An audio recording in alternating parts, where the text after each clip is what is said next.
আসসালামু আলাইকুম ফ্রেন্ডস, কেমন আছেন সবাই? আশা করি সবাই ভালোই আছেন। ফ্রেন্ডস, এটা হচ্ছে ফুয়েল পাম্প টয়োটা করোলা এক্সিও গাড়ির। তো আজকে আমরা এটা চেঞ্জ করতেছি। গাড়িতে যে প্রবলেমটা ছিল, গাড়িতে পিক আপ উঠতো না। তো এটা হচ্ছে পুরানো ফুয়েল পাম্পটা। তো এটার প্রেশার কম, প্রেশার লো। তো যেটার কারণে পিক আপ আমাদের ঠিকমতো রেস উঠতো না গাড়িতে, যেটার জন্য এখানে আমরা চেঞ্জ করতেছি। এটা হচ্ছে নতুন ফুয়েল পাম্প। তো এটা আমরা ফিটিং করব। নতুন ফুয়েল পাম্পের সঙ্গে ফুয়েল ফিল্টার দেওয়া থাকে। তো এটা এই গাড়ির জন্য না, এটাতে এই ফুয়েল পাম্পে এটা ফিটিং হবে না। আমরা আগেরটায় লাগাবো। এটা পুরো ক্লিন করছি আমরা সুন্দর করে। তো এটা আমরা ফিটিং করব এই ফুয়েল পাম্পটা। তো এই গাড়ি আমরা আরও কাজ করছি, ফুয়েল ইনজেক্টর সার্ভিসিং করছি। তো ওগুলোর কোনো সমস্যা নেই। সমস্যা আমরা চেক করে পেলাম ফুয়েল পাম্পের সমস্যা ছিল, তো যেটা আমরা এখানে ফিটিং করব। তো পুরো ভিডিওটি দেখতে থাকুন কীভাবে ফুয়েল পাম্পটা ফিটিং করতেছি। এই জায়গার মধ্যে ফুয়েল পাম্পটা ফিটিং হবে। তো আমরা ট্যাঙ্কিতে কীভাবে ফিটিং করি সেটাও আপনাদেরকে দেখাবো। তো এটাও কীভাবে ফিটিং করবেন, এটা হচ্ছে ফুয়েল গেজ। তো পুরো ভিডিওটি দেখতে থাকুন। আর ভিডিওটি ভালো লাগলে অবশ্যই লাইক দেবেন। যারা এখন চ্যানেলটিকে সাবস্ক্রাইব করেনি, চ্যানেলটিকে সাবস্ক্রাইব করে নেবেন।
ছবি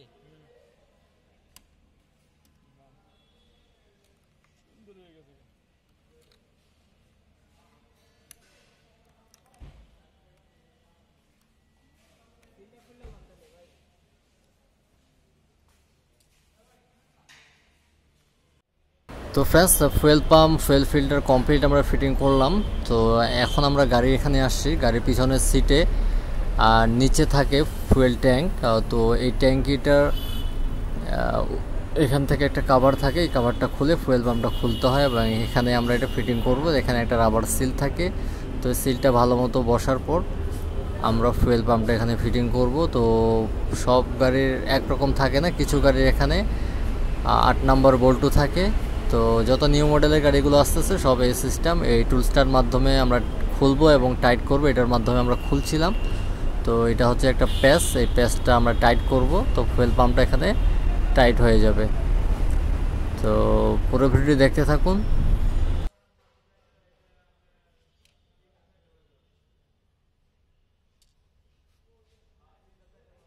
থাকে না, উঠে যায়। সেলটাতে গ্রিজ দেন, উপরে উপরে গ্রিজ দেন, কইতাছি।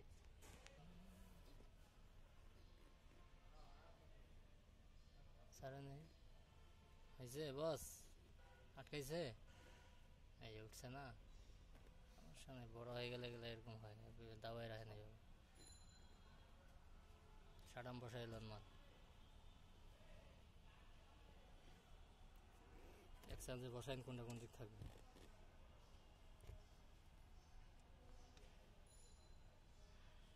এদিক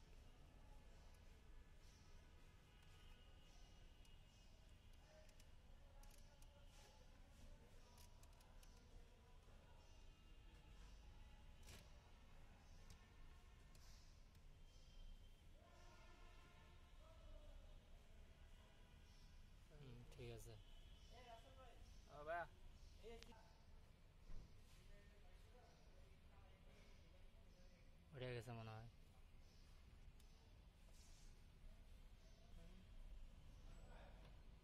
আচ্ছা, এখানে ঘাট আছে সাইড দিয়া, এটা এটা ঘুরবো না আর কি, লক হইব।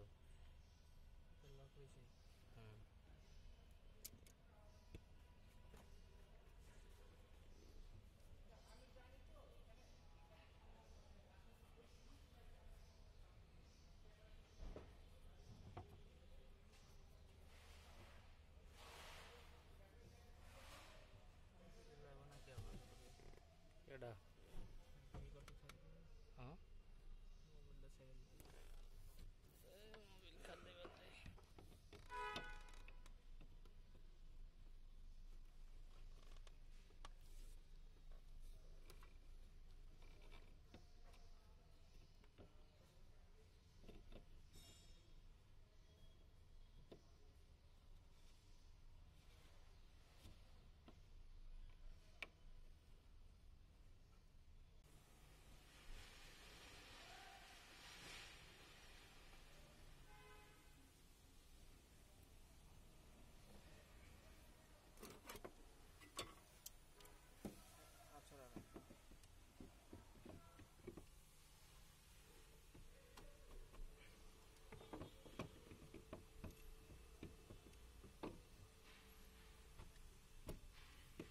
হয়েছে মনে হয়, ধরছে ধরছে।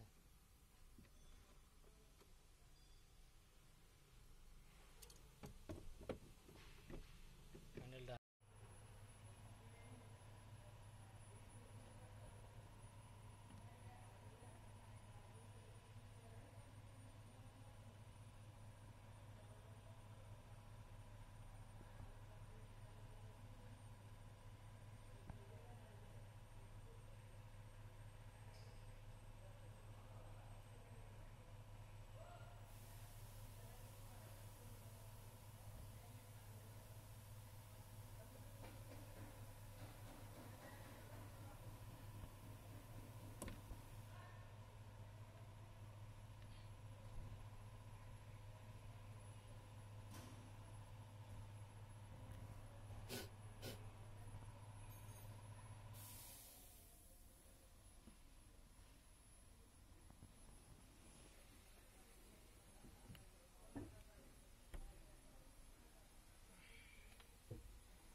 তো ফ্রেন্ডস, ফুয়েল পাম্প লাগানো কমপ্লিট। তো এখানে শুধু আমরা সিটগুলো ফিটিং করব, তারপর আমরা বাকি সামনে আরও কাজ করতেছি সেগুলো কমপ্লিট করব। তো এটা হচ্ছে গাড়ি করলা এক্সজিও। তো এই গাড়ি আমরা ড্রাইভ শেপের অয়েল সিল চেঞ্জ করতেছি, এবং এটার আমরা প্লাগগুলো চেক করছি, প্লাগগুলো ভালো ছিল, ইঞ্জেক্টরগুলো ভালো ছিল। এখানে আমরা ইঞ্জেক্টরগুলো ফিটিং করছি। কমপ্লিট করে ফেলছি, ইনজেক্টর আমরা মেশিনে টেস্ট করছি। তো এটা নেক্সট ভিডিওতে দেখাবো আপনাদেরকে যে ইনজেক্টর কীভাবে মেশিনে টেস্ট করে, কি কি সমস্যা মেশিনে ধরা পড়ে। তো অবশ্যই নেক্সট ভিডিওতে আপনাদেরকে দেখাবো। তো এটা ভিডিও করতে পারিনি। তো বাকি সব আমরা এখানে থ্রটল ক্লিন করছি। তো এই পাশের ড্রাইভ শেপ অয়েল সিল এটা আমরা চেঞ্জ করছি এবং চাকা লাগানো কমপ্লিট। তো আরেকটা আমরা এই পাশের বাম সাইডেরটা খুলতেছি, এটা খোলা চলতেছে। তো আশা করি ভিডিওটা আপনাদেরকে ভালো লেগেছে। ভিডিওটা যদি ভালো লেগে থাকে তো অবশ্যই লাইক দিবেন এবং চ্যানেলটিকে সাবস্ক্রাইব করে রাখবেন। দেখা হবে নেক্সট ভিডিওতে। আল্লাহ হাফেজ।